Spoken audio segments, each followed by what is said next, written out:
नमस्कार, आई मराठी यूट्यूब चॅनलमध्ये आपले स्वागत आहे। व्हिडिओ आवडल्यास लाईक, कमेंट आणि शेअर करा। धन्यवाद। आज समाज जर अधोगतीला चालला असेल तर ते म्हणजे एक म्हणजे व्यसन आणि दुसरी म्हणजे फॅशन। व्यसन म्हटलं की पुरुषांकडे बोट जातं, फॅशन म्हटलं बोल चला ना, फॅशन म्हटलं की असं कुठं झालं का 10-15 बाया एकत्र बसतात ते सिगारेट ओढत बसला, झालंय का? झालं नाही। आणि म्हणून कंठी मिरवा तुळसे व्रत करा एकादशी म्हणवा हरीचे दास तुका म्हणे माझं ही आस। आज मला सांगा, आज कोणतं व्रत आहे? एकादशी। कोणी कोणी धरलं? वरती हात केला तरी हरकत नाही। बापरे, अहो अधिक मास, अधिक मासात तर धरा। हा ताई आम्ही धरली, पण आम्हाला लाज वाटते वरती हात करायचे, बरोबर आहे की नाही? कारण परमार्थ म्हटलं की लोकांना गंध लावण्याची लाज वाटते, लोकांना माळ घालण्याची लाज वाटते। खाद्याला म्हटलं बाबा अहो 80 झालं ना, आता 90 झालं ना, आता घाला ना माळ। बाबा म्हणतात ताई मनाची माळ आहे। आता आमच्याकडे मन कशाला म्हणतात माहित आहे का? 40 किलो बोजा याला म्हणायचं घे गळ्यात फिर म्हणा, हा मनाची माळ आहे। हो आता एवढं वय झालं तरी मनाची माळ, काय सांगा मग महाराज। एकाला म्हटलं बाबा आता एवढं वय झालं लावा ना कपाळा लागत ना, ताई लोक आम्हाला बुवा म्हणतील। मग बुवा नाहीत मग बायात का तुम्ही? काय महाराज, परमार्थ म्हटलं की आम्हाला परमार्थामध्ये लाज वाटते, पण परमार्थ हा लाज धरण्याचा नाही महाराज। काय जनी म्हणे देवा आता बोला भंग, नामदेव कीर्तन करी पुढे देवनाचे पांडुरंग। नामदेव कीर्तन करी पुढे देवनाचे पांडुरंग। एकच टाळी झाली चंद्रभागी वाळवंटे, माझा ज्ञानदेव गोपाळांची लाया वाटे, माझा ज्ञानदेव गोपाळांची लाया वाटे। नामदेव कीर्तन करी पुढे देवनाचे पांडुरंग, नामदेव कीर्तन करी पुढे देवनाचे पांडुरंग। हे तत्व माहित आहे ना सर्वांना? नामदेव कीर्तन करी पुढे देव नाचे पांडुरंग। आम्हाला का लाज वाटते परमार्थात? आम्हाला का भागवतामध्ये नाचण्याची लाज वाटते? आम्हाला का कीर्तनामध्ये भजन करण्याची लाज वाटते महाराज? आज तर पहिला दिवस आहे, इथून पुढे तर सांगेल मी, जो कोणी कीर्तनामध्ये हरिपाठामध्ये पाऊले घेणार नाही, कीर्तनात टाळी वाजवणार नाही, भगवंताचं नामचिंतन करणार नाही, नीट लक्ष देऊन ऐका, त्याला शेजाऱ्याची शपथ। प्रत्येकाने ठरवायचंय नामचिंतन करायचं की नाही, प्रत्येकाने नामचिंतन करायचंय। काय मी नेहमी सांगत असते, श्रवण ही भक्ती महाराज एवढी महान आहे, एवढी महान आहे, वक्ता तरी तुम्हाला अगदी उच्च मान करून सांगत असला तरी सुद्धा श्रवण काय आहे? महान आहे। पण ताई श्रवण ही भक्ती तेव्हा महान आहे ज्या पद्धतीने श्रीमद भागवत महापुराणामध्ये राजा परीक्षिताने अगदी मन कान चित्त एकाग्र करून श्रीमद भागवत महापुराण ऐकलं आणि 7च दिवसामध्ये काय केला? उद्धार करून घेतला। तेव्हा श्रवण ही भक्ती महान आहे। नाहीतर आमचं कसं असतं माहित आहे का? आता इथे इकडे तिकडे बघायला चान्सच नाही, एवढं सुंदर वातावरण आहे, पण आमचं कसं असतं, एकदा आम्ही कथेमध्ये बसलो किंवा एकदा आम्ही कीर्तनामध्ये बसलो, एखादी गाडी वाजली की तिकडेच बघ, एखाद्या लहान मुलाचा आवाज आला की तिकडेच बघ, थोडीशी कोणी चुळबुळ केली की तिकडेच बघ। आणि ताई आता मला सांगा, राजा परीक्षिताचा 7 दिवसामध्ये उद्धार झाला श्रीमद भागवत महापुराणामध्ये, मग आता आमचा 7 दिवसामध्ये 7 दिवसाची कीर्तन आणि भागवत महापुराण ऐकल्यानंतर आमचा उद्धार होणार नाही का? होईल ना, केव्हा सांगू का? अगदी कीर्तनात बसले आणि मन घराच्या कुलपाकडे आहे, तेव्हा उद्धार होईल, नक्की होईल। होईल का? होतं असं महाराज। एक आई साहेब माझ्या कीर्तनामध्ये सारखा हाताला झटका मारत होत्या, सारखं हाताला झटका मारत होत्या। आई साहेबांना म्हटलं, आई साहेब सर्व लोकांचं कीर्तनाकडे लक्ष आहे आणि तुम्ही मधात असे हाताला का झटके देतात? ताई तुझ्या कीर्तनाच्या नादामध्ये कुलूप जरा धोकादायक आहे म्हटले, त्या कुलपाला झटकाच मारून बघितला नाही म्हणून कीर्तनामध्ये झटका मारून बघते। विठ्ठल विठ्ठल विठ्ठल विठ्ठल विठ्ठल। माय बाप हो, असं चित्त विचलित करू नका। श्रवण ही भक्ती कशी महान आहे ते सांगते। नारद भक्ती सूत्रामध्ये देवर्षी नारदांनी नवविधा भक्ती सांगितली आहे, त्यामध्ये श्रवण भक्ती आहे। कोणती नवविधा भक्ती? माहित आहे? श्रवणम कीर्तनम यस्य स्मरणम पादसेवनम अर्चनम वदनम दास्यम सख्यमात्मनिवेदनम. देवर्षी नारद सांगताय श्रवणम कीर्तनम यस्य स्मरणम पादसेवनम अर्चनम वदनम दास्यम सख्यमात्मनिवेदनम. या नवविधा भक्तींपैकी श्रवण ही भक्ती काय आहे? महान आहे. पण तेव्हा महान आहे जेव्हा आपण मन कान चित्त एकाग्र करून काय करू? कथा ऐकू, कीर्तन ऐकू. तेव्हा काय आहे? श्रवण भक्ती महान आहे. आणि म्हणून अगदी मन कान चित्त एकाग्र करून आम्ही वैकुंठवासी आलो याची कारणासी. आ बोलिले जे ऋषी साच भावे वरताया, साच भावे वरताया. झाडू संतांचे मार्ग आडराणी भरले जग, झाडू संतांचे मार्ग आडराणी भरले जग. आम्ही वैकुंठवासी आलो याचे कारण असे बोलिले जे ऋषी साच भावे वरताया. अशा संतांचा अवतारच महाराज जगाच्या कल्याणाकरता असतो. एवढंच नाही, मी तर असं म्हणून जाईल महाराज या ठिकाणी या व्यासपीठावर की मरायचं प्रत्येकाला असतं बरं का, प्रत्येकाला मरायचं असतं. पण मरत असताना कसं मरावं? अगदी बनसे बाबांच्या वाक्यावर सांगून जाते, मरत असताना कसं मरावं? प्रत्येकाला मरायचं आहे. गीतेमध्ये श्रीमद भगवत गीतेच्या तत्वज्ञानामध्ये भगवान गोपाल श्रीकृष्ण परमात्मा अर्जुनाला बोलतात, अर्जुना आब्रह्म भुवना लोका पुनरावर्तिनो अर्जुना मामुपेत्य तू कौंतेय पुनर्जन्म न विद्यते. भगवान सांगते अर्जुना रे अब्रह्म भुवन लोका पुनरावर्तिनो अर्जुना मामुपेत्य तू कौंतेय पुनर्जन्म न विद्यते. मुंगीपासून तर ब्रह्मदेवापर्यंत प्रत्येकाला काय करायचंय? काय करायचं? इथं राहायचंय का मंडपातच? नाही महाराज, मुंगेपासून तर ब्रह्मदेवापर्यंत प्रत्येकाला मरायचं आहे. आणि भगवान सांगताय सृष्टीचा उत्पत्ती करता ब्रह्मदेव त्याला सुद्धा मरायचं आहे. मग आपल्याला इथं राहायचंय का? जो खाटेवर आला महाराज त्याला ताठेवर बोला चला जायचं नाही का? जो खाटेवर आला त्याला ताठेवर जायचंय. ज्याचा बेंड बाजा वाजला त्याचा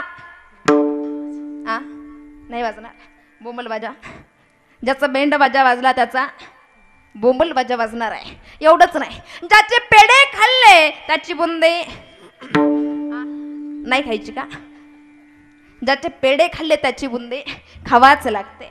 एवढंच नाही, नवे ज्याचं बारसं झालं त्याचं बरोबर आहे काय तेरस होणार आहे. म्हणजे जो जन्माला आला या मृत्यू लोकामध्ये जन्माला आला त्याला मरायचं आहे. मग मरायचं प्रत्येकाला हे आमचे जगद्गुरु तुकोबर एका भंगात वर्णन करतात. येथे नाही उरो आले अवतार एरते पामर जीव केते, एरते पामर जीव केते. येथे नाही उरो आले अवतार एरते पामर जीव केते, एरते पामर जीव केते. येथे नाही उरो आले अवतार, येथे नाही उरो आले अवतार, येथे नाही उरो आले अवतार, येथे नाही उरो आले अवतार, येथे नाही उरो आले अवतार. एरते पामर जीव केते, एरते पामर जीव केते. येथे नाही उरो आले अवतार, एरते पामर जीव केते, एरते पामर जीव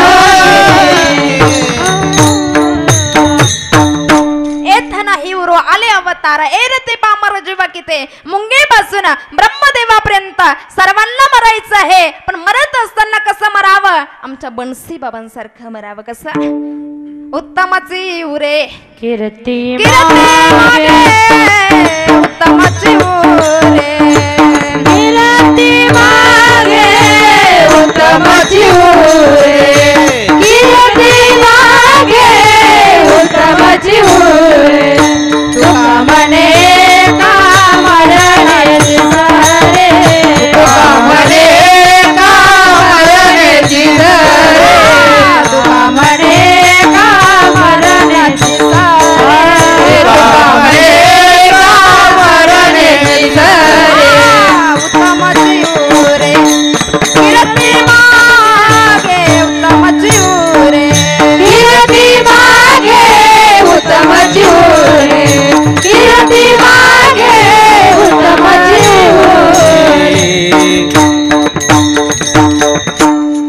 मरणाची उरे कीर्ती मागे तुका म्हणे एका मरणाची सरे मरत असताना कसं मरावं जरा बनसी बाबांचा आदर्श डोळ्यासमोर घेऊन मरावं का मरायचं प्रत्येकाला आहे पण मायबाप हो मरत असताना मनुष्य मेल्यानंतर वैकुंठवासी झाल्यानंतर माणसांनी असं नाही म्हणावं बरे झाले मेले काय असं म्हणावं का मग कसं म्हणावं नाही नाही अजून जगायला पाहिजे होते कोणासारखं आमच्या बनसी बाबांसारखं का महाराज ज्यावेळेस बनसी बाबा गेले त्यावेळेस सर्व लोक सारखे हळहळ करत होते नवे नवे आमचे जगद्गुरु तुकोबाराय ज्यावेळेस वैकुंठाला गेले त्यावेळेस सर्व लोक सारखे हळहळ करत होते का हळहळ करत होते बनसी बाबांबद्दल एक प्रमाण मी सांगून जाईल तुकोबारायांचं याजसाठी केला होता अट्टाहास शेवटचा दिस गोड व्हावा जीवनभर त्यांनी परमार्थ केला आणि परमार्थाचा कलश केल्यामुळे लोक काय करतात शेवटी जाताना हळहळ करतात जायचं प्रत्येकाला आहे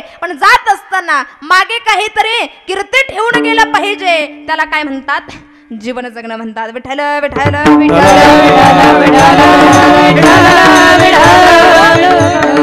तिसरं आपलं निमित्त म्हणजे पहिलं मी श्रीमद भागवत महापुराणात सांगितलं दुसरं म्हणजे बनसी बाबांची जयंती आणि तिसरं निमित्त म्हणजे अधिक मास अधिक मासाला शास्त्रामध्ये पुरुषोत्तम मास असंही म्हटलं जातं या अधिक मासामध्ये काय करावं आणि काय करू नये प्रथमतः दोनच वाक्यात सांगते काय करावं आणि काय करू नये शास्त्राचा दृष्टिकोन घेऊन सांगते शास्त्राचा सिद्धांत आहे की या अधिक मासामध्ये नित्यकर्म करावं काम्य कर्म करू समजतं ना समजतं ना नित्यकर्म करावं आणि काम्य कर्म करू नये नित्यकर्म म्हणजे तुम्ही दररोज उठल्याबरोबर कराग्रे वसते लक्ष्मीस समुद्र वसने देवी श्लोक वगैरे झाले स्नान वगैरे झालं काकड्याला बसले उठा जागे भारे आता उठा जागे भारे स्मरण करा पंढरीनाथा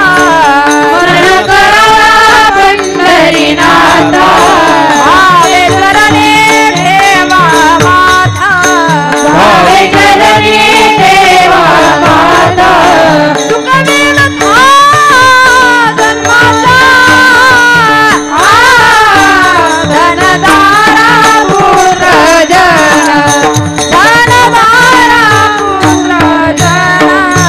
सुख विव्यथा जन्माचा धनधारा पुत्र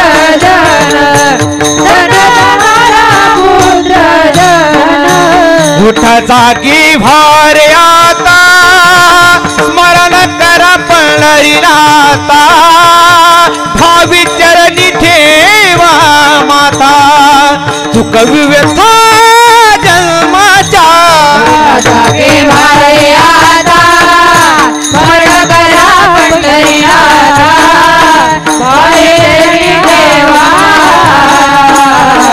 सुख विव्यथा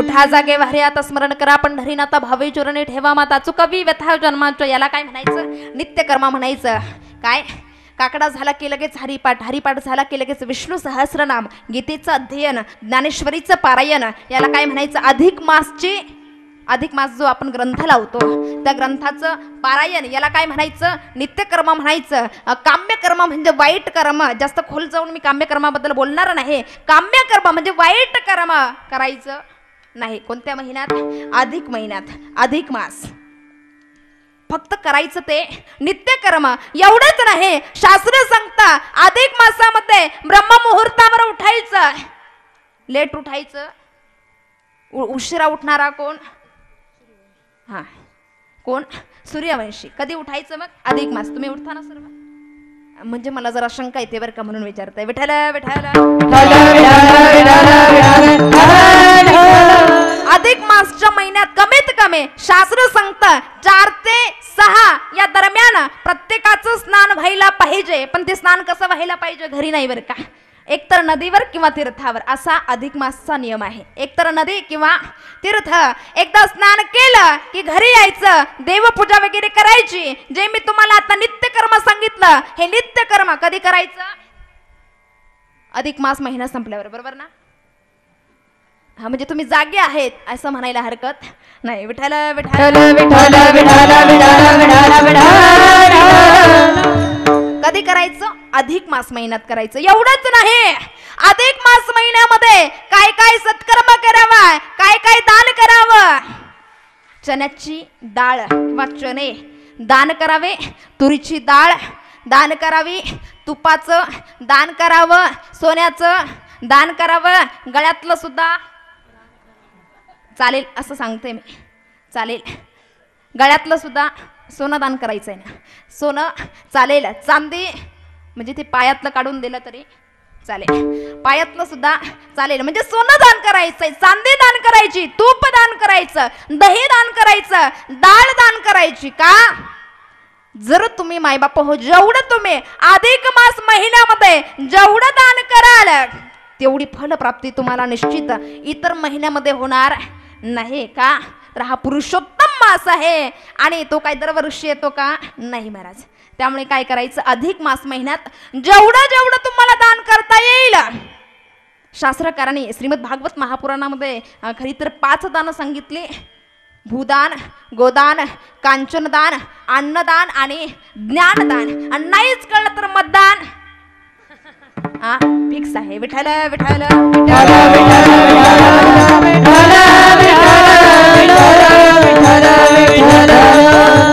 आणि म्हणून मायबाप हो, एवढंच नाही, फक्त शेवटचं एक वाक्य सांगून जाते वेळे अभावे, की अधिक मास महिन्यामध्ये आपण जो ग्रंथ लावतो, अधिक मास ग्रंथ, याला अध्याय किती? 40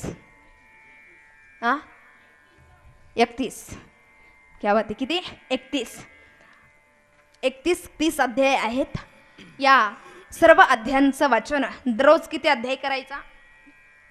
1 अध्याय करायचा. आणि शेवट महिन्याच्या शेवटीला पूर्ण वाचून झाल्यानंतर तो ग्रंथ ब्राह्मणाला दान करावा, असा अधिक मास ग्रंथाचा सिद्धांत आहे. विठ्ठल विठ्ठल.